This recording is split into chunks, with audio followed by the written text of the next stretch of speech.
जय श्री श्याम।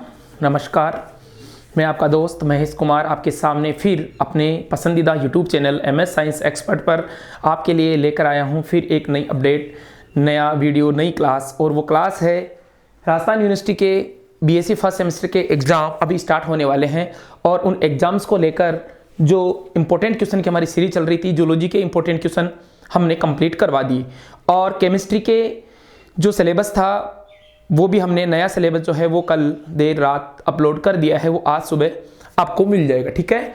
अब रही बात, कई स्टूडेंट्स के कमेंट आ रहे थे कि सर वो पुराना सिलेबस है। बिल्कुल बात सही है, वो पुराना सिलेबस था, लेकिन वो उन स्टूडेंट्स के लिए है बेटा जो अभी 5th सेमेस्टर में है और उनका केमिस्ट्री का पेपर बैक है। ओके, और उनके लिए वही सिलेबस रहेगा। आपके लिए नया सिलेबस जो है मैंने कल रात उनको अपलोड कर दिए। ठीक है। अब फिर एक स्टूडेंट का कमेंट आया कि सर जो आप क्वेश्चन बता रहे हो क्या पास होने के लिए ज़रूरी ये इतने काफ़ी हैं क्या?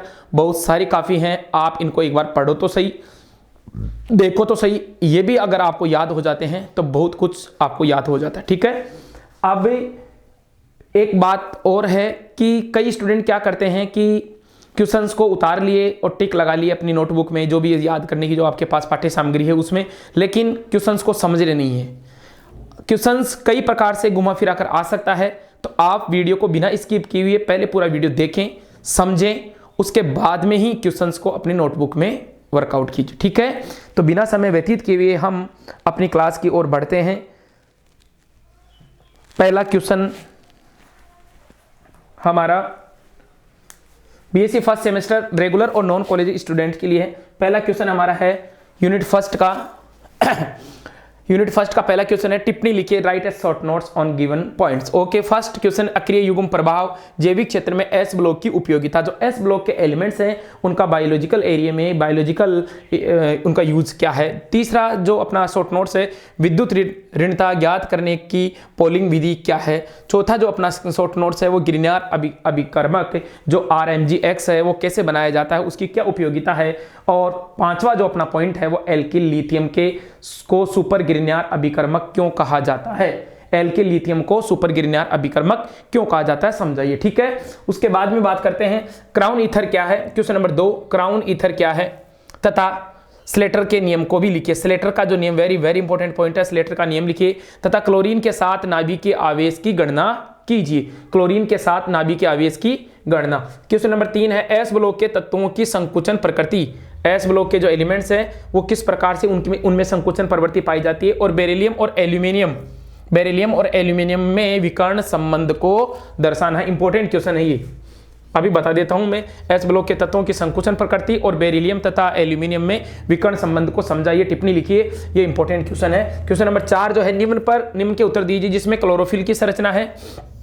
उसके बाद में एपेटाइट और फ्लोरोएपेटाइट के सूत्र हैं और MgEDTA के निर्माण को समझाना है। इसके बाद में क्वेश्चन नंबर जो 6 है वो पोटेशियम डाइबेंजो 18 क्राउन 6 ईथर की संकुल संरचना समझाना है। और क्वेश्चन नंबर जो 4 है वो क्लोरल हाइड्रेट एक स्थायी यौगिक क्यों है और हाइड्रोलिथ क्या होते हैं, इनके बारे में समझाना है। एक पॉइंट और रह गया इधर, हाइड्रोलिथ। ओके, क्लोरल हाइड्रेट एक स्थायी यौगिक क्यों है उसको समझाना है। इसके बाद में ये हो गई यूनिट फर्स्ट के हमने क्वेश्चन नंबर 1, क्वेश्चन नंबर 2 और क्वेश्चन नंबर 3 और 4 क्वेश्चन बहुत ही गहन अध्ययन करने के बाद में बनाए हैं। इन क्वेश्चंस को भी याद कर लोगे तो यहां से आपको एक क्वेश्चन या 2 क्वेश्चन देखने को मिल जाएगा और आपको यूनिट में केवल एक क्वेश्चन ही तो करना होता है। ठीक है बेटा। अब इसके बाद में बात करते हैं यूनिट सेकंड की। यूनिट सेकंड में जीनोन के रसायन व उसके यौगिकों की संरचना। जीनोन के जो रसायन है, विभिन्न प्रकार के जो ये रसायन, उनके जो यौगिक हैं उनकी संरचना, संख्या, यौगिकों की संख्या और संकरण। विभिन्न प्रकार के जीनोन के जो यौगिक हैं उनमें संकरण को बताना है। जीनोन के जितने भी यौगिक आपको दिख रहे हैं उनमें संकरण को समझाना है। एग्जाम में यहां से एक संकरण जरूर पूछेगा। ठीक है, उसको आना ही पड़ेगा। क्वेश्चन नंबर 3, NYP अनुपात के आधार पर नाभिक का स्थायित्व। NIP जो अनुपात है उसके आधार पर नाभिक कैसे स्थायी होते हैं उनको समझाना है। रेडियो एक्टिव पदार्थ का अर्धायुकाल अर्धायुकाल जो मैंने कल उसमें बताया भी था। ठीक है, सिलेबस में भी वहां पर भी मैंने बताया था, इंपॉर्टेंट है, अर्धायुकाल को बताना है। और क्वेश्चन नंबर 3 है, नाभिक संलयन एवं नाभिक विखंडन।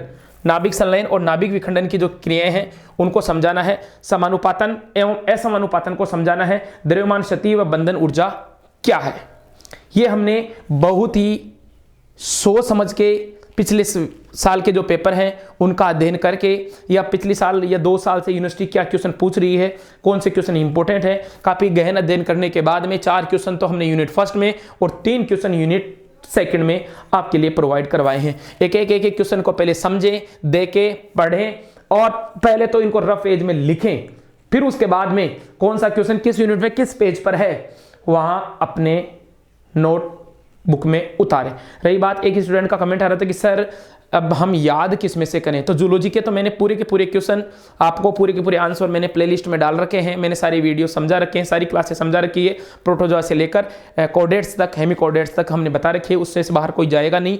रही बात केमिस्ट्री की, तो केमिस्ट्री के नोट्स की मैं PDF बनाकर या केमिस्ट्री के नोट्स का भी एक वीडियो बनाकर मैं आपको जल्द ही प्रोवाइड करवा दूंगा, ठीक है। अगर आपके पास है तो आप उसमें से पढ़ते रहिए, नहीं उसके भी नोट्स में आपको प्रोवाइड करवा दूंगा, ठीक है।